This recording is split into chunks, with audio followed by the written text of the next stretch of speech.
So this is problem number 12 on page 77. And this is a proof of the same side interior angles theorem. So hopefully you can remember from our conjectures and what we stated in if-then form that if two lines are parallel, if a transversal crosses two parallel lines, then the same side interior angles are going to be supplementary. So now we want to prove that. So our given information is that we have some parallel lines, M is parallel to N, and we want to prove angle 4 and angle 5 are supplementary because those are my same side interior angles. So to start off the proof, I state M is parallel to N. That's given in this two-column proof. The reason why that's true is because it's given. It's our assumption at the beginning of this proof. From there, since the lines are parallel, I can say angle 1 is congruent to angle 5. And if you look at the diagram, angle 1 and angle 5 are corresponding angles. So since the lines are parallel, I can say these corresponding angles are congruent by the corresponding angles postulate, right? That's what the corresponding angles postulate says. If you have two parallel lines, then the corresponding angles are congruent. So that's all we said there. From here, what the proof did is change this congruence statement into an equality statement. Since the angles are congruent, then we can say their measures are equal. That process of saying since they're congruent, the measures are equal, that is using the definition of congruence.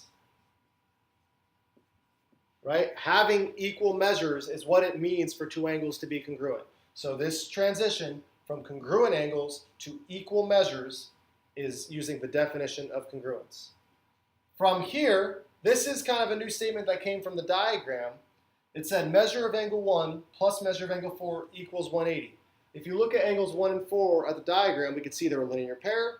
We know linear pairs are supplementary.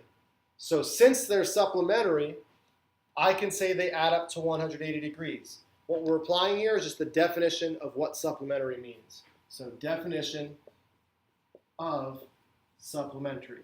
And I abbreviate supplementary just SUPP.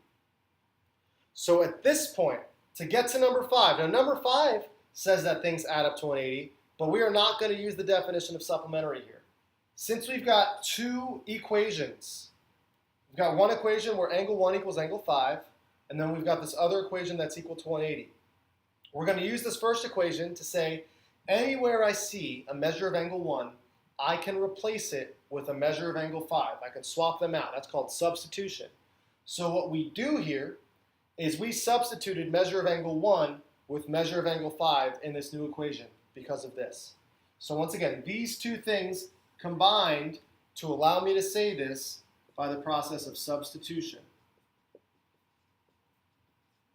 So I put substitution as my reason for this fifth statement. At this point, this says the measures add up to 180. The thing I wanted to prove was that they are supplementary.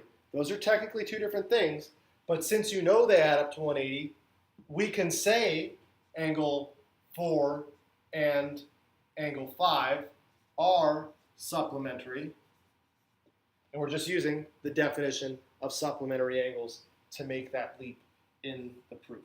So that's our proof for the same side interior angles theorem.